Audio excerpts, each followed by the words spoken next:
Thank you, Chairman Mikowski, Ranking Member Cantwell, for having this important and timely hearing. I hear from Montana counties every year, in fact, at the moment, about every hour, about their frustration with the uncertainty that's being created with the appropriations process and regarding PILT in the Secure Rural Schools program. I spent 28 years in the private sector before coming up to Congress. It's hard to believe that we are now 7 months into the fiscal year of the federal government and we haven't passed all the appropriations. And I can guarantee you, in about 4 more months, we'll be right back here in debate having the drama about CRs, about shutdowns and so forth here, because this institution cannot pass appropriation bills. It's ridiculous. It really is. It's such a broken process. I worked at Procter & Gamble for 13 years. I was in the health and beauty care business and the shampoos. This reminds me of lather, rinse, repeat over and over again here in Washington. With SRS in particular, since the program has expired, I mean, it's ridiculous. This is a program that expired. Our counties are counting on it, and this program's expired nearly a couple of years ago. Forest management remains woefully inadequate, and that is really the root cause here to get back to proper management of our public lands. Our counties recently received only a small fraction under the previous and historic 25% formula compared to what they had been receiving under SRS. My county commissioners in Montana, and if you want to talk about what local government's all about, I think you look at our county commissioners. They are really the coal face of decision-making. Every pothole, every complaint comes to those county commissioners. They're the true public servants. They've told me that this sharp cut will result in layoffs, in fewer road and school projects being completed, because this institution can't get its act together in Washington, D.C.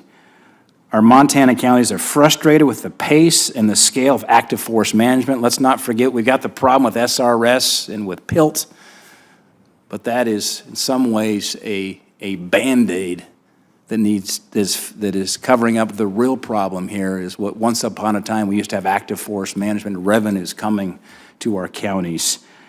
It's unfair to our counties in rural America to keep them in limbo each year in appropriations in these programs while doing nothing to improve the management of our federal lands. I certainly support reauthorizing SRS. Count me in with both feet as supporting it. At the same time, it is absolutely paramount that this committee and this Congress pass strong forest management reform legislation that restores active management to our national forest, because an actively managed national forest is a healthier forest. It reduces wildfire risk. It's better for wildlife habitat. I spend a lot of time in the backcountry, and we need to get back to active management. And we need to address the chronic litigation from fringe groups, which stops us in our tracks in Montana so many times. Mr. Whitney, you spoke to the needs to restore active management in your testimony. Can you elaborate on the economic and environmental benefits to increasing the pace and the scale of management? Thank you for that question, Senator Daines. Active forest management is so critical. Without the management, we risk more forest fires. With the management, we can harvest timber, making them healthy for us, making our counties vibrant again. The rule is, I think, is 25% of all receipts that come off these Forest Service lands on timber harvest go to counties and school districts. So it is pivotal. I can't express that enough.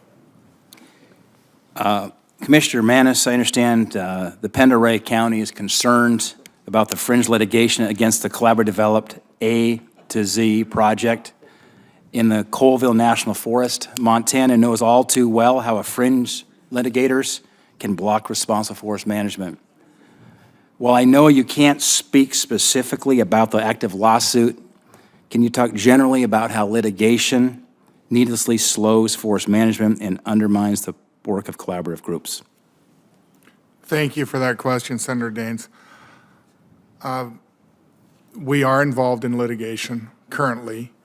The county signed on with the Forest Service And with our collaborative group out of Spokane, the Lands Council, in litigation to help the A to Z project move forward. Currently, we are scheduled on June 13th to be in the Ninth Circuit Court. Hopefully, this will end the litigation. So far, we have been able to prevail. The county signed on with American Forest Resource Council, and the beauty of that program was it didn't cost us any money. They defended us on that litigation. So we have a collaborative in the Colville National Forest called NUFIC, Northeast Washington Forest Coalition, that has worked very hard on this timber sale, the A to Z, which is a new model that we hope to use in the future. It's a very large timber sale. And through that effort, the collaborative group came up with a great sale. And it was litigated by a group out of Montana that is, as far as I'm concerned, should not have standing because they weren't at the table when this process was being made. Most of those litigators aren't. And that should change. Agree. Thank you. Thank you.